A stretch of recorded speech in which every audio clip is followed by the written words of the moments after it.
Esto es la mezcla, porque en lo puro no hay futuro.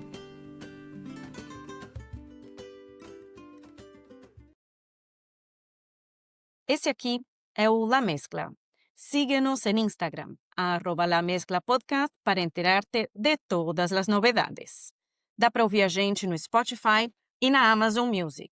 Agora estamos também no YouTube. Apoie-nos no apoia.se/La Podcast com qualquer valor para nos ajudar a crescer cada dia mais. Você recebe acesso a uma lista no WhatsApp com dicas e notícias das mesclas culturais latino-americanas. Hoje temos o prazer de conversar com o DJ Fatah, que é residente da maior festa de reggaeton do Brasil, a Súbete, que aliás a gente já entrevistou o principal organizador dessa festa aqui, o Papetele. Recomendo que vocês voltem lá e ouçam esse episódio. E o Fatah também organiza as quartas latinas na funilaria do Bexiga, junto com a banda Quimbará, que aliás estou tentando organizar para chamá-los para cá também. E com passagens por diferentes palcos no Brasil e em toda a América Latina, o Fatah mistura música e identidades que conectam culturas urbanas e latino-americanas. Seja muito bem-vindo, Fatah. Muito obrigado pelo convite. Muito legal ter você aqui. E queria conhecer você um pouco melhor. Quem que é o DJ Fatah? É assim que as pessoas te conhecem mesmo como Fatah? Da onde vem esse nome? Porque ele é árabe, ele está relacionado com a causa palestina. Qual que é o seu nome de registro, se é que você revela isso para alguém? Sim, bom, eu sou Felipe Teixeira, eu nasci em São Paulo, me criei em São Paulo, mas quando eu era pré-adolescente, quando eu tinha 11 anos, eu fui morar na Venezuela. A minha mãe trabalhava numa organização interamericana de sindicatos, né, dos trabalhadores, e a sede se mudou para Caracas e eu fui com ela. Então, eu morei 2 anos em Caracas, quando era adolescente.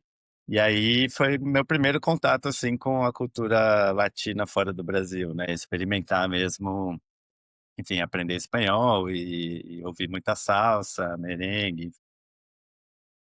E ainda não E acho que existia o isso... reggaeton nessa época. O reggaeton tava nos seus primórdios, assim, mas não era ainda uma coisa que se escutava muito. Então era basicamente salsa e merengue que se ouvia o tempo inteiro, muita salsa.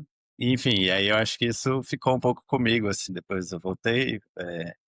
E depois em 2011, bom, aí eu sou formado em Relações Internacionais, sou mestre em Economia na UFRJ, morei um tempo no Rio de Janeiro. Em 2011 eu voltei para Caracas, fiquei 6 meses, aí já meio a trabalho, na verdade era uma bolsa de pesquisa do IPE, que o IPE, que é o Instituto de Pesquisas Econômicas Aplicadas do governo brasileiro, tinha abriu um escritório de cooperação em Caracas. E aí eu fui com uma bolsa, fiquei 6 meses. Aí nessa época o reggaeton já estava estourado, né? Enfim, ouvi muita coisa. E aí tipo, eu já sabia o que era reggaeton. Entrei mais no mundo da música de DJ pelo hip hop, né? Então eu sabia mais ou menos o que que era. Mas aí foi nessa experiência que eu conheci mais e aí a partir daí comecei a acompanhar mais mesmo, assim. E Uhum. aí é isso. Essa é a outra parte.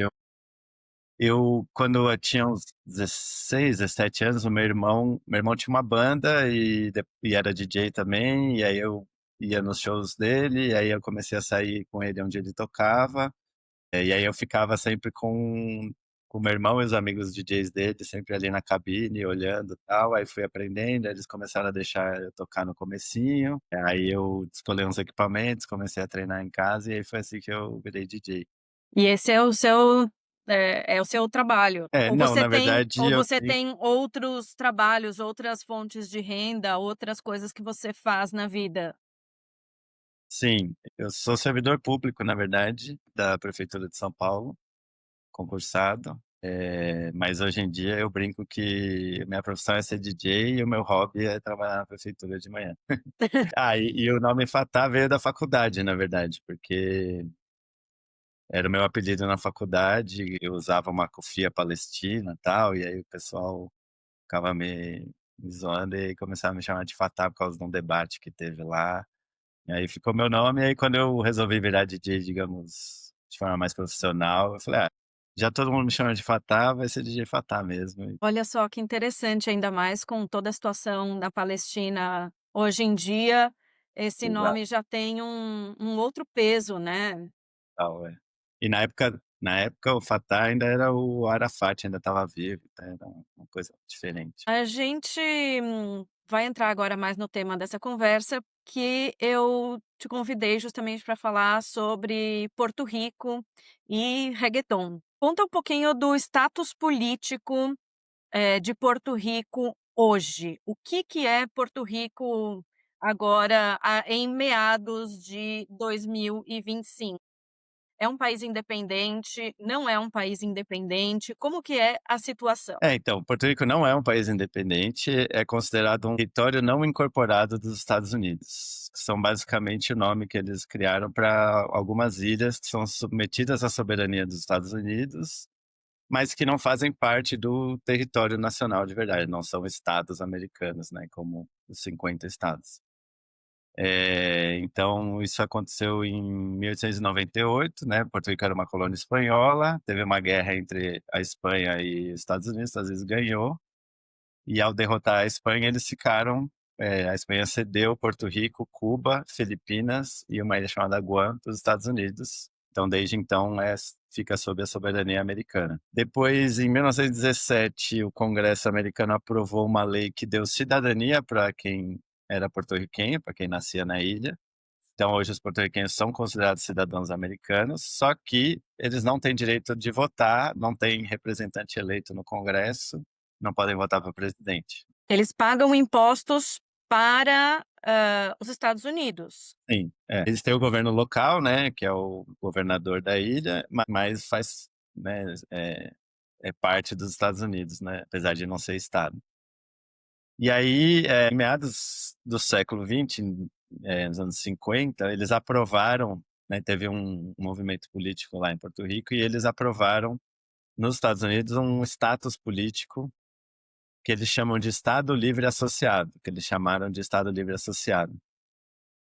Que era meio um experimento de uma terceira via, assim, não ser nem totalmente independente, nem totalmente colônia, né? Porque na prática, esse território não incorporado é um nome bonitinho para dizer que você tem uma colônia, até hoje. Pois é, isso que eu queria te perguntar, o que que significa esse como é que é? Estado não incorporado, né? Território não incorporado. Fica aqui quais são os direitos e deveres, se é que tem algum direito, de alguém, de um lugar com esse status? Então, eles têm digamos, a proteção dos Estados Unidos, né? A defesa, o exército, tudo é americano, então eles ficam. É tipo um protetorado, né? Tem outros lugares que chamam de protetorado, né? Principalmente os britânicos. Mas são nomes bonitinhos para dizer que não tem colônia ainda no século XXI, ou nem no século Eu tô XX. rindo de desespero. Então é isso, eles têm um governo local. No começo, os governadores eram todos apontados pelos Estados Unidos e eram todos americanos, inclusive. E aí, a partir desse Estado Livre Associado, foi concedido a ideia de que não, tem um governo local eleito pelas pessoas da ilha, não tem soberania, né? A moeda é o dólar, a defesa fica por conta dos Estados Unidos, tem posições tipo todos os navios que atracam na ilha têm que ser navios americanos, comandados por americanos. Então não tem, tipo, o comércio é todo controlado pelos Estados Unidos. E ao mesmo tempo não tem até representantes no Congresso, mas que não têm poder a voto, e os cidadãos porto-riquenhos não votam para presidente, por exemplo. Uhum. Então, é um meio do caminho ali. O Estado Livre Associado tinha uma ideia de ser o mais próximo possível da independência sem romper com os Estados Unidos. Eles vendiam esse projeto como o melhor dos dois mundos. Você vai ter o melhor de ser Pra parte quem? dos Estados Unidos e vai ter o melhor de ser mais ou menos independente. E qual a vantagem que os Estados Unidos têm de ter um certo trabalho, é mais uma coisa para pensar, é uma ilha ali e tal. Que vantagem os Estados Unidos leva de se manter com Porto Rico? Por que tipo: "Meu, sai daqui, você não me aporta nada, não traz nada, sai daqui", né. Por que é bom para os Estados Unidos? Os Estados Unidos mantém uma série de ilhas nesse status, né, a maioria no Caribe, mas tem no Pacífico também. E tem bases militares, então faz parte um pouco da proteção militar dos Estados Unidos.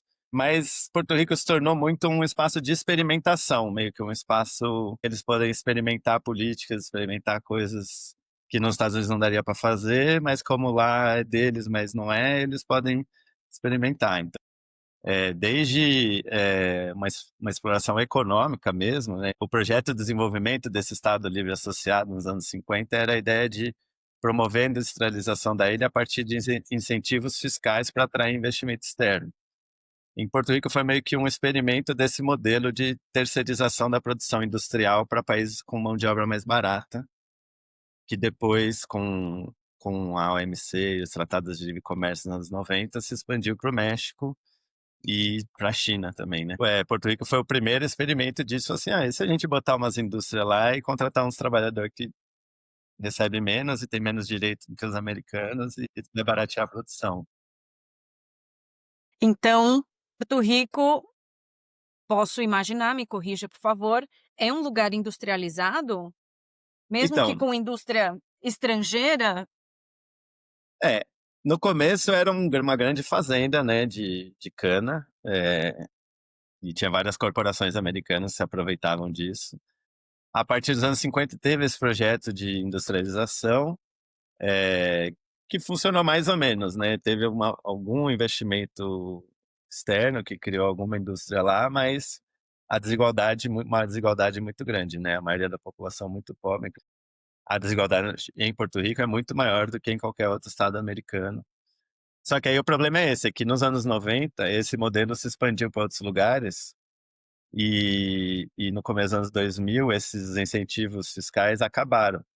E aí essas indústrias começaram a sair de Porto Rico. Então teve uma industrialização incipiente, mas mesmo ela não durou porque depois outros lugares ofereciam outras vantagens e eles começaram a sair. E é aí que Porto Rico entra numa grande crise econômica que até hoje é um dos grandes problemas da ilha. Se Cuba, então, não tivesse tido a revolução, possivelmente estaria no mesmo status que Porto Sim, Rico hoje? exato, Cuba era o mesmo modelo, inicialmente. Eu tenho estudado um pouco sobre a Revolução Cubana, estava ouvindo esses dias o podcast História FM do Iclis, esqueci o sobrenome dele, aliás, recomendo muito para todos os nossos ouvintes. Saiu um episódio essa semana agora, essa semana do dia 9 de julho de 2025, justamente sobre a Revolução Cubana e tem o podcast A La Cubana também, também sobre o Che Guevara. E eu fico pensando, por que será que a Revolução Cubana não chegou então em Porto Rico? É, é, Estava perto, o Che foi para a África, foi para Bolívia, e Porto Rico, pelo que você está me contando, tinha uma situação muito similar a Cuba. sim, eu não sei dizer exatamente por que em Porto Rico isso não aconteceu. Porto Rico teve movimentos independentistas fortes. Eu acho que um dos fatores tem a ver com esse lance da cidadania, né? Como os porto-riquenhos viraram americanos, em tese, muitos deles migraram para os Estados Unidos, né? As comunidades de Porto Rico, as comunidades porto-riquenhas em Nova York é muito grande, Chicago, enfim, outras cidades. Então tinha muito mais esse intercâmbio, né? Mas enfim, em Porto Rico teve grandes movimentos independentistas que foram também duramente reprimidos. Tem também um outro experimento que a CIA fez de monitoramento da população de Porto Rico. Eles basicamente espionavam quase todo mundo que vivia na ilha. Tem tipo os arquivos, todo mundo tinha uma pasta guardada lá que tinha tipo pessoas com quem você falou, o que você fazia, tal. Isso depois foi revelado, enfim, virou um episódio importante assim na história de Porto Rico de revelarem que todo mundo era meio que espionado. Enfim, muita repressão também. Então, Então eu não sei dizer, assim, por que que em Cuba deu certo, lá não deu, mas enfim, existia um movimento de independência de Porto Rico também. E assim, no dia a dia das pessoas, da Dona Maria, da Dona Maria, do Dom Pepe, porto-riquenhos, como é que se manifesta esse status colonial, essa dependência dos Estados Unidos? Então, aí entra também a parte singular da política em Porto Rico, né? Então, Porto Rico você tem basicamente três correntes políticas fortes, assim, que se dividem justamente nessa questão. Então, tem uma parte da população e dos movimentos políticos que defende a anexação aos Estados Unidos, ou seja, virar um outro estado, um 51º estado da União. Tem o grupo político que se tornou mais forte, que veio desse Estado Livre Associado dos anos 50, que é manter esse status de Estado Livre Associado, ou seja, nem se tornar independente, nem virar parte dos Estados Unidos, manter o melhor dos dois mundos, que é a propaganda que eles faziam. E tem uma corrente que defende a independência da ilha, né? Então, se tornar realmente independente dos Estados Unidos. E eu acho que a população. E aí já teve vários plebiscitos sobre isso, só que. Enfim, tem várias discussões sobre esses plebiscitos. Em geral, ganha ou se manter do jeito que está, ou se associar aos Estados Unidos, mas os plebiscitos não são vinculantes, né? A decisão do Não é plebiscito obrigatório, né? agora é porque quem decide é o Congresso dos Estados Unidos. Então, Claro, é claro que os qualquer Estados Unidos iniciativa também que você. não vão querer perder. Ah, e qualquer sentido você votar numa coisa que você sabe que o resultado não vai dar em nada. Então, tem toda uma E discussão sobre isso. que setores da sociedade porto-riquenha geralmente, apoiam cada uma dessas opções? A esquerda, por exemplo, apoia essa opção mais independentista, a direita, que recebe vantagens dos Estados Unidos, apoia, a manutenção das coisas como estão. Como é que setores da sociedade, de maneira geral, é claro, é muito difícil generalizar qualquer Sim, coisa, né, mas apoiam cada uma dessas ideias? No geral, os movimentos independentistas sempre foram mais associados à esquerda, né? De autonomia mesmo, de não estar submetido ao Império Americano e tal. Mas sempre foram, assim, até onde eu sei, minoritários, né, na sociedade. Assim, talvez, em algum momento lá no meio do século, eles até pudessem ser majoritários, mas com a repressão e tudo mais. Hoje em dia eles acho que são minoritários, até onde eu sei. E a maioria, com certeza a elite, defende que fique, fique como está, porque é isso, tem vantagens de ter os benefícios fiscais que tem hoje também, de novo. Enfim, de não ser Estado americano, mas ter esse status, associado. Então você tem uma série de benefícios fiscais, o de imposto mesmo, então, se paga muito menos imposto e tudo mais. Então a elite defende, com certeza se beneficia dessa manutenção. E eu acho que existe uma maioria da população ali que acreditou um pouco nesse sonho da terceira via, do melhor dos dois mundos. Tipo, é bom ser associado aos Estados Unidos, porque tem muita riqueza, pode ir para os Estados Unidos a qualquer momento, e idealmente teria alguma vantagem nisso, sem se tornar americano mesmo, né? Continuando tendo alguma independência. Mas aí que tá, nos anos 2000, quando os primeiros incentivos fiscais acabam, Porto Rico entra numa crise muito grande, e também com a crise de 2008, né, eles se endividam muito, porque a moeda é o dólar, né, eles dependem dos Estados Unidos. E aí o Congresso americano aprova uma lei, que chama Promessa, que estabelece uma junta fiscal, que basicamente controla as finanças da ilha. E essa junta é formada por americanos, que tem que aprovar todo o orçamento, enfim, todo o dinheiro que é gasto, dinheiro público gasto na ilha tem que ser aprovado por essa junta. Inclusive, começaram a chamar de junta por ter essa ideia de junta de golpe, né? Porque aí o pouco de soberania que tinha já meio que já acabou. O governo mesmo eleito não tem muito o que fazer. E aí eles começam a implementar uma série de medidas de austeridade, que é o receituário que a gente conhece muito bem na América Latina, de cortar Sim. gastos, privatizar, privatizaram a empresa de energia, por exemplo. Depois do furacão Maria, a ilha ficou muito tempo sem energia, enfim, os apagões que acontecem É, frequentemente, que o Bad Bunny fala nas músicas. En lo puro no hay futuro, la pureza está en la mezcla. exatamente. E aí eu queria aproveitar esse gancho, né, porque, aliás, quero recomendar para vocês o podcast Rádio Ambulante, que é Sim, maravilhoso, você deve conhecer, Fatah, um podcast é, narrativo, que conta histórias da América Latina inteira, Brasil incluído. Gente, Brasil, América Latina, não sei quantas vezes a gente precisa repetir isso aqui. E eles têm alguns episódios sobre Porto Rico, tem um que se chama La Deuda, tem alguns sobre o furacão Maria, né, e aí eu queria também aproveitar, eu lembro de ter lido, acompanhado essa história do furacão Maria, assim, um pouco à distância, e teve o Trump, que era presidente dos Estados Unidos na época, é isso? isso.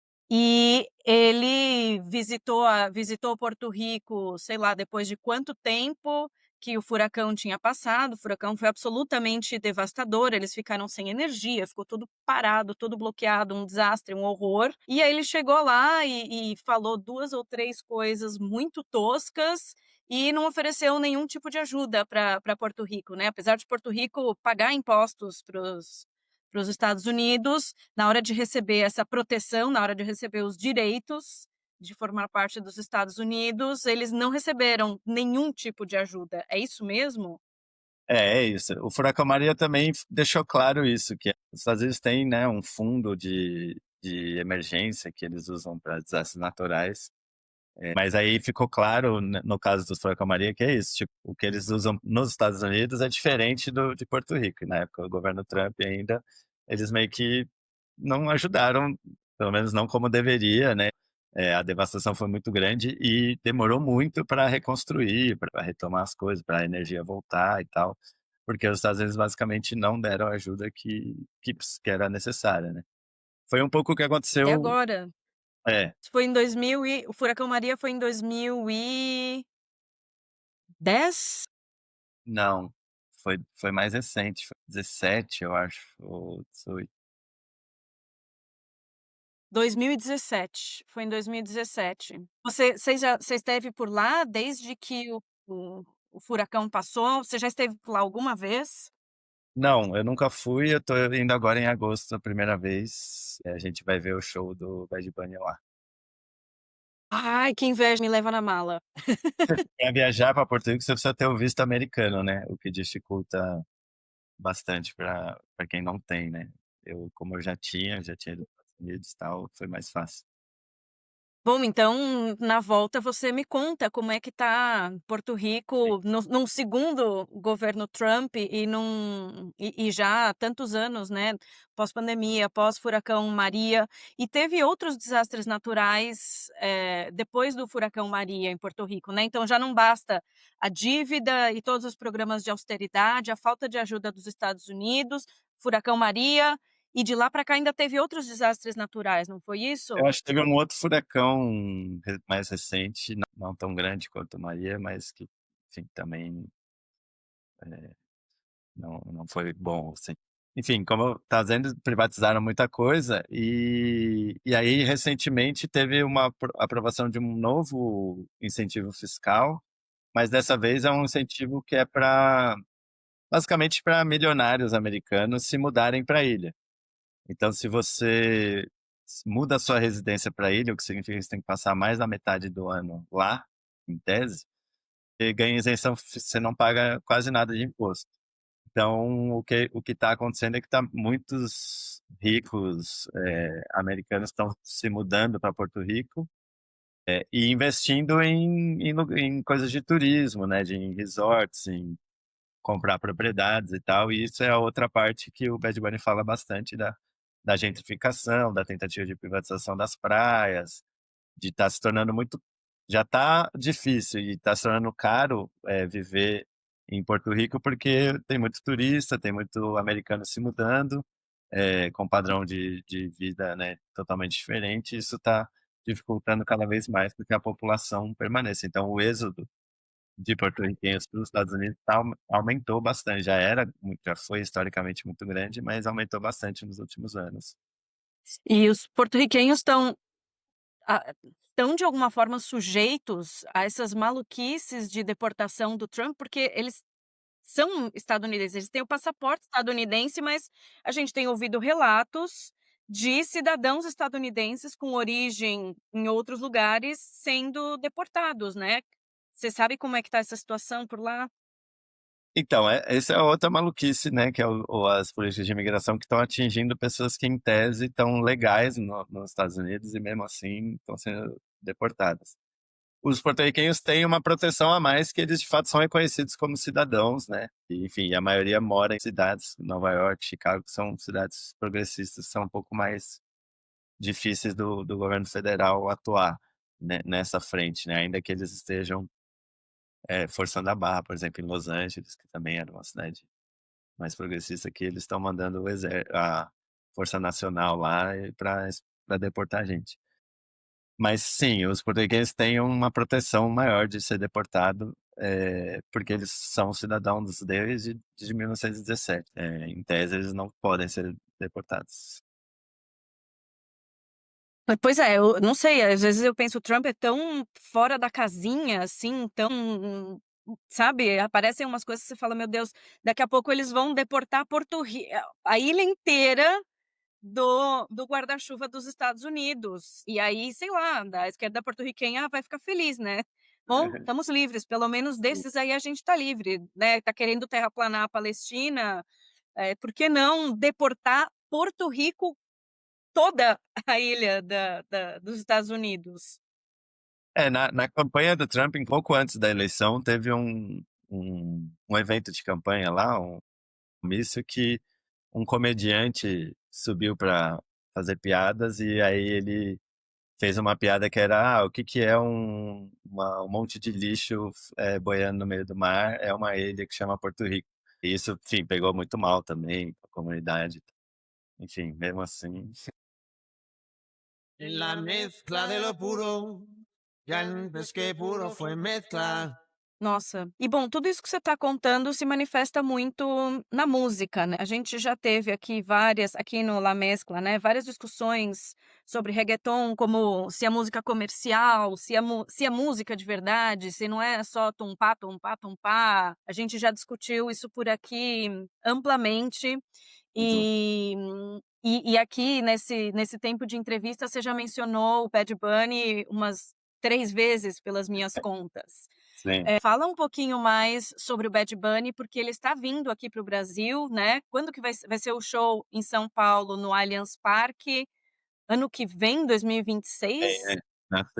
na semana depois do carnaval, no fim de semana depois do carnaval, que é fevereiro, Depois do assim. carnaval. Você já está com seu ingresso?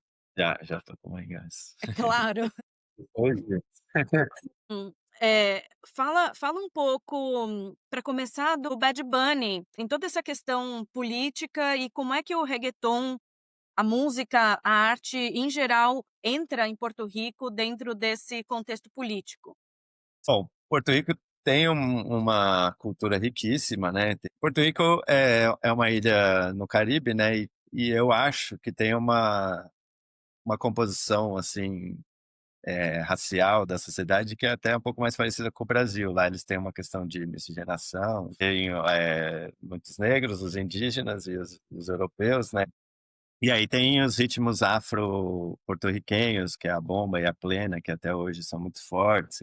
Você vê, né, o pessoal dançando, é muito parecido com as danças afro-brasileiras, enfim, tem um pouco essa conexão. E Porto Rico ficou é, muito conhecido culturalmente por causa da salsa, né? A salsa que origina de ritmos afro-cubanos, na verdade, né? Mas que em Nova York se junta um pouco essa tradição afro-cubana com uma comunidade latina grande, que a maioria era de porto-riquenhos, muitos dominicanos também. E a salsa, o termo salsa, né, e o que a gente conhece como salsa, foi meio que inventado em Nova York, mas com muita Sim. conexão com, né, os porto-riquenhos que também enfim, a ligação da ilha com Nova York é muito forte, porque tem esse fluxo grande de pessoas indo e vindo o tempo inteiro, né? Inclusive com a criação daquele selo, All Stars, que é praticamente um dos marcos fundacionais da É, é. salsa, né. E aí que eles usam o termo salsa até como um termo comercial para vender, né, esse tipo de música. Inclusive porque ele é pronunciável em inglês, né, ele é pronunciável em muitas línguas. Sim, Salsa sim, e suena latino. sim, exato. E aí, enfim, Porto Rico tem grandes, os maiores salseiros, talvez conhecidos, são quase todos porto-riquenhos. Alguns porto-riquenhos que nasceram nos Estados Unidos, alguns que são da ilha mesmo. Jerry Rivera. O Hector Lavoe, Willie Colon, Ismael Rivera, enfim, muitos. E Porto Rico também teve muita influência do merengue. O merengue é criado na República Dominicana, mas ele fica muito popular em Porto Rico. Tem até meio que uma briga entre os dois para saber quem que é mais, quem faz o melhor merengue. Tem um podcast que você mencionou um podcast, eu vou indicar outro. Tem um podcast que chama La Brega. É de uma rádio americana, mas ele tem os episódios em inglês e em espanhol. E são todos dedicados a Porto Rico, assim, acho que são duas temporadas. E eles tratam de vários assuntos, tanto culturais quanto políticos, assim, é bem interessante. Legal. Eu vou depois, na hora da edição, vou procurar o link e vou deixar aqui na descrição do episódio. Sim. E aí Porto Rico tem um papel-chave na criação do reggaeton. O termo reggaeton é criado em Porto Rico, né? A origem do reggaeton vem do Panamá, na verdade, porque com a construção do Canal do Panamá, os americanos levaram muita mão de obra do Caribe, principalmente do Caribe que falava inglês, né? Principalmente da Jamaica, para trabalhar na construção do canal. Então tem uma comunidade jamaicana muito grande no Panamá, então se ouvia música jamaicana. E aí alguns panamenhos começaram a fazer o reggae em espanhol, né? Pegar as músicas dancehall, reggae que faziam sucesso e fazer uma versão em espanhol. E isso começou a pegar muito no Panamá e depois o El General, que foi um dos primeiros a fazer isso, ele se muda para Nova York. E aí em Nova York ele tem contato com o resto da comunidade latina, com os porto-riquenhos, e eles levam para a ilha. E aí essa mistura do hip hop com o dancehall cantado em espanhol, que dá origem ao reggaeton, né? Uhum. Faziam as batalhas de rima em Porto Rico, usando as bases do dancehall, mas rimando como se fosse hip hop em espanhol, e daí veio o reggaeton. Na verdade, eu queria perguntar sobre vários músicos porto-riquenhos que são bem famosos, bem conhecidos aqui no Brasil, porque o que se conhece de música em espanhol no Brasil geralmente passou pelos Estados Unidos. Sim, O soft exato. power estadunidense é tão grande que só chega o que está filtrado por eles. Então, lembrei agora também, vamos fazer a lista aí, Bad Bunny, Ricky Martin, KG13, especialmente a figura do René, que é uma figura super interessante, mas vamos começar pelo Bad Bunny. Então, o Bad Bunny é de Porto Rico, enfim, era um jovem que ele era caixa de supermercado, fazia uns vídeos, botou uns vídeos no YouTube rimando, fazendo meio trap. Aí meio que descobriram ele começou a fazer sucesso, e aí as primeiras músicas dele que estouraram eram de trap, e depois ele foi fazendo essa migração para o reggaeton também, enfim, música urbana em geral. E ele se tornou um fenômeno, assim, o artista mais ouvido no mundo no Spotify durante 3 anos seguidos. Estourou todos os recordes de álbum mais ouvido, são tantos aí que eu já nem lembro mais, tantos que foram. Mas, enfim, pelo menos 2020, assim, ele tá entre os maiores artistas do mundo, com certeza. E E o que eu... todos os álbuns dele são tão políticos quanto o Debí Tirar Mais Fotos. Ele sempre teve essa pauta mais política, porque eh, até pouquíssimo tempo atrás, reggaeton era sobretudo extremamente machista, extremamente misógino, né, também político, mas político para denegrir as mulheres e tudo sobre sexo. né? E de um tempo para cá tá indo uma mensagem política um pouco mais consciente. O Bad Bunny me parece que é o principal ícone desse fenômeno. Me avisa se eu estiver errada. E aí eu queria saber como é que é essa trajetória dele, talvez de um reggaeton mais para dançar a festa e tal, para chegar no último álbum dele, no Debí Tirar Más Fotos. Sim. É isso que eu acho mais interessante do Bad Bunny, é isso. É isso, o reggaeton, a maioria sempre foi, digamos, alienado politicamente, né? Letras que não tratavam de questões políticas diretamente, sempre muito masculino, né? Se você pegar todo o old school, assim, você destaca a Ivy Queen como uma grande exceção, né? Um grande nome do old school, mas a grande maioria eram homens e falavam, enfim, letras complicadas.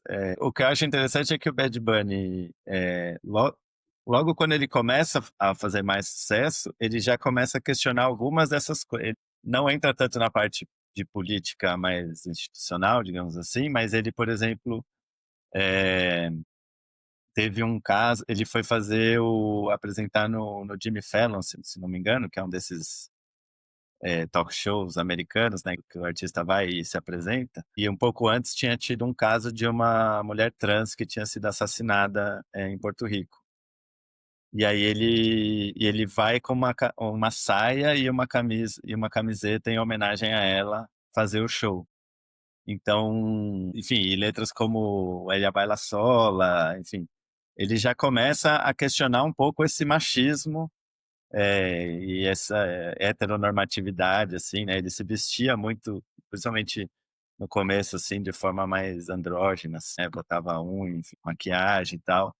Então, eu acho que é interessante que ele começa a quebrar esse estereótipo do reggaetoneiro, que é o machão hétero, cara de mal. Machão com as correntonas, meio que é o rapper estadunidense, o rap ostentação. Acabei de Sim, tirar esse termo da cartola. Mas esse rap sim, ostentação com as correntonas de ouro, o carro sim. tunado e tal. Ele não nega essa estética, mas ele também questiona ela e traz outros elementos que é interessante, assim. Inclusive, o Ella Baila Sola, né, que é uma música dele, que ele canta sozinho, mas ele tá falando de uma mulher que dança sozinha e não tá nem aí. E aí, algumas pessoas criticaram o fato dele tá falando de uma mulher, mas é ele que tá cantando.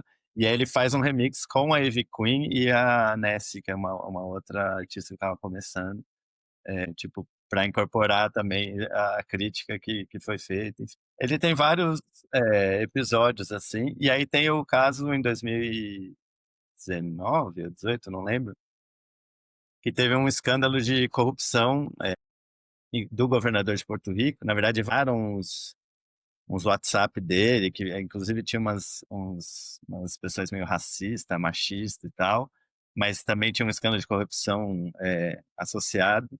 E aí começa um movimento popular em Porto Rico para derrubar o governador. E aí o Bad Bunny, o Residente e o Rick Martin entram no protesto. Eles vão pra rua e, tipo, sobem nos carros e tal, e, tipo, participam ativamente dos protestos, falando abertamente que tem que mudar a política e tal, e derrubar o governador. E é até interessante que na noite, antes dele cair, eles fazem, a população, os movimentos lá convocam para um perreio combativo, um perreio na rua para derrubar o governador. Então é a primeira vez, eu acho, que o reggaeton é usado como instrumento mesmo de luta política formal. E aí, lembrando também que tem outro episódio da Rádio Ambulante, gente, eu vou mencionar, vou recomendar a Rádio Ambulante infinitamente. Eles moram no meu coração. Sim, Eles têm mais de 10 anos de existência e eu já ouvi todos os episódios. É um problema grave de fangirl.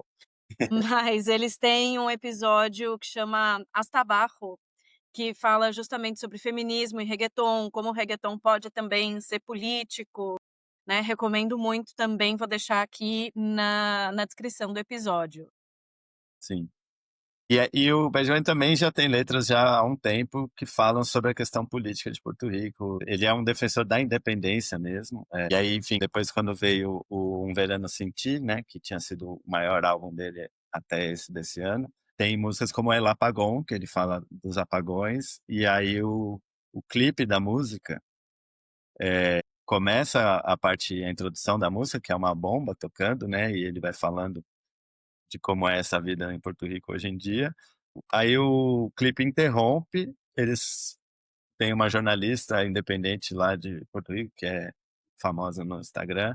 Ela faz um mini documentário sobre a questão da privatização da energia. Aí volta a música, aí termina a música e tem mais um mini documentário sobre a gentrificação e a expulsão da população por causa dos americanos que estão se mudando e tudo mais. Incorporou isso, assim, forte mesmo. O ano passado, acho que foi que teve eleição em Porto Rico, ele apoiou ativamente candidatos, fez outdoor e tal, apoiando candidatos do Partido Independentista, o partido de esquerda lá. E aí esse disco, o David Tirar nas Fotos, ele é mais abertamente sobre essa questão, né, de Porto Rico e da independência e tal.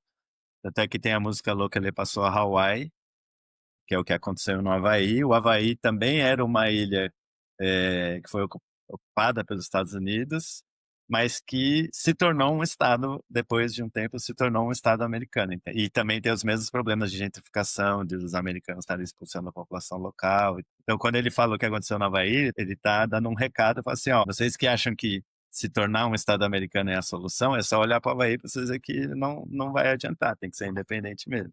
En lo puro no hay futuro, la pureza está en la mezcla. Enfim, Vido sobre o Devi Tirar Mais Fotos, duas interpretações diferentes, algumas interpretações diferentes, e uma é sobre esse arrependimento da velhice, de você aproveitar o momento, aproveitar a vida enquanto ela está acontecendo. Outro é essa parte mais política, independentista de Porto Rico, e ainda uma outra com uma homenagem à música porto-riquenha, que ele passa por todos os ritmos, né, de Porto Rico. Você tem mais alguma vertente, alguma interpretação desse álbum que você gostaria de comentar? Qual delas você acha que é a mais forte? não, eu acho que uma das coisas que eu acho geniais do Bad Bunny, e por isso que eu acho que ele é o maior artista hoje mesmo, é que justamente ele consegue ter essa linha poética de que ele está falando de assuntos que podem ter interpretações diferentes. Ele tem a música Turista, em que fala, na minha vida você foi turista, só viu a melhor parte de mim. Ele está falando sobre uma ex, uma relação amorosa, mas isso também tem um significado sobre os turistas em Porto Rico e como que eles vivem a ilha. Tudo são significados dúbios, de propósito, para você, né, ter caminhos interpretativos abertos para quem está ouvindo entender do jeito que quiser. E eu acho que isso é uma sensibilidade poética que pouca gente tem, principalmente nesse meio pop, que as letras são muito, Sim, e esse meio dizem só o que elas estão dizendo mesmo. ultra comercial, né. E falamos um pouco de Ricky Martin e suas origens lá no Menudo. O que a gente pode falar sobre a música do Ricky Martin, o Menudo, o fenômeno Ricky Martin, que depois canta Uno, dos, tres, baila salsa e merengue Maria, tipo, como é que, como é que foi esse desenvolvimento do Ricky Martin, desde lá do Menudo? Talvez tenha alguma coisa anterior que eu não sei. O que você pode me falar dele?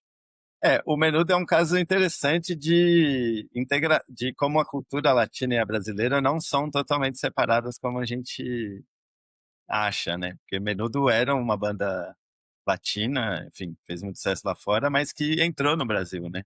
As pessoas que eram crianças na época, enfim, lembram dos Menudos. Assim como tem vários exemplos, né? Principalmente pela televisão, né? Jogou um papel importante, né? De mostrar conteúdos, né, da América Latina, em novelas mexicanas, Chiquititas, Carrossel, o próprio RBD, né, que é um fenômeno no Brasil. Sim. E aí o Ricky Martin é isso, ele virou um grande artista de merengue, basicamente, né? Mas é isso, o mercado de Porto Rico, ele é muito associado aos Estados Unidos, né? Desde a salsa mesmo, os grandes salseiros, eles estavam sempre nos Estados Unidos, muitos eram até moravam nos Estados Unidos, ou, né, as grandes gravadoras estavam em Miami, não estavam em Porto Rico, enfim, ou em Nova York, enfim. Então, a cultura de Porto Rico tem muito essa relação com os Estados Unidos por conta dessa história, né, da cidadania e da imigração. E o Ricky Martin, Eu não conheço tanto assim da carreira do Rick Martin, mas acho que é engraçado. Eu acho curioso que ele se revelou gay, mas ele continua sendo um sex symbol para as mulheres também, né? Tipo, ai, nossa, por favor, pelo amor da... Que homem, que sim. homem. Mas eu acho que a última grande coisa que ele apareceu foi justamente esses protestos contra o governador lá, que ele se engajou ativamente junto com o Bad Bunny. O Resident já era esperado porque ele sempre foi, né, um rapper bem Sim, politizado, todas as músicas, toda a carreira do KR13 e tal, sempre foi, né, a esquerda politizada. mas o KG13 também tem umas letras, umas músicas, assim, bem comerciaizonas Sim, e de qualidade, sei lá, difícil discutir qualidade em música, mas, assim, bastante duvidosa, verdade. né, problemática, né. O Sim, que que sim. você o que que você pode me falar sobre O o Bad Bunny Residente, que também é o tem. René do KG13? Então, o Resident é isso, tem esse machismo que na América Latina é muito forte, no Caribe, né, também muito forte. E às vezes é difícil as pessoas, assim, os homens, né, que fazem arte conseguirem O próprio Bad Bunny, ele é contraditório. Tem o último disco dele, não esse, o outro, que ele fez um disco mais trap, tava meio revoltado com o mundo. Tem várias trechos que são meio voltando a esse estereótipo do machão e tal, não sei o que faz trap e sou cara mal. Então é isso, as pessoas são contraditórias, são complexas, não dá pra exigir uma coerência total. E o Residente tem aquele videoclipe que é de arrepiar, sei lá, uma vez por mês eu preciso ir lá e assistir aquele clipe que é, Do This Latinoamérica, Is né? Not America. Sim, Esto sí es sim. América, não lembro, que é um videoclipe fantástico, assim, que eu, aliás, estou preparando um mini curso, que eu Olha, vou vender online sobre esse videoclipe e sobre essa música. Em breve eu vou anunciar alguma coisa aí nas redes sociais do La Mescla e do Raiz Espanhol, que é uma baita crítica sobre os Estados Unidos se chamarem de América, com o nome do é. do continente inteiro. E esse clipe gerou uma certa polêmica, porque ele é uma referência ao This is America do Donald Glover, que é um cantor, ator negro, que também estava criticando os Estados Unidos no clipe dele, só que aí o Resident faz uma referência a ele, e aí parece que ele está criticando enfim, é toda uma discussão que teve aí sobre isso também. Mas eu concordo que eu não acho que ele estava criticando o Donald Glover, ele estava criticando a ideia dos americanos, que o Glover também estava criticando, se chamarem de América. Señores. Olá pessoal, aqui é a Miriam Soares. Vamos fazer uma pequena pausa neste episódio para contar para você que agora a gente tem um programa de apoio no Apoia-se. Com a sua ajuda, eu vou conseguir melhorar nossa estrutura, investir em microfones melhores, garantir uma edição ainda mais caprichada. Afinal, como sempre dizemos, em lo puro não há futuro. E quem apoia também entra numa lista exclusiva de WhatsApp, onde a gente compartilha notícias e novidades culturais da América Latina. Quer entrar nessa mistura com a gente? Acesse apoia.se/La Mescla Podcast, mescla com Z, como você já sabe aqui do nome do nosso podcast. E vem fortalecer essa nossa mistura incrível. En lo puro no hay futuro. La pureza está en la mezcla. E bom, a gente já está terminando por aqui, falta bem pouquinho tempo para a gente ter que fechar esse episódio. E por último, eu queria saber se você tem alguma, e eu tenho certeza que você deve ter várias, recomendação cultural para deixar para os nossos ouvintes, especialmente se for sobre Porto Rico. Podem ser livros, podem ser lugares para visitar, músicas para escutar, de repente algum site interessante. Uma coisa, tem algum restaurante porto-riquenho aqui em São Paulo? Enfim, qualquer cultura no sentido mais amplo possível. Bom, eu vou indicar esse podcast que eu já falei, chama La Brega, que é muito bom, e que aborda vários desses temas da profundidade.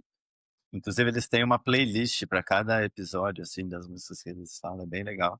Vou indicar o clipe do Bad Bunny de El Apagón, que também é uma aula, assim.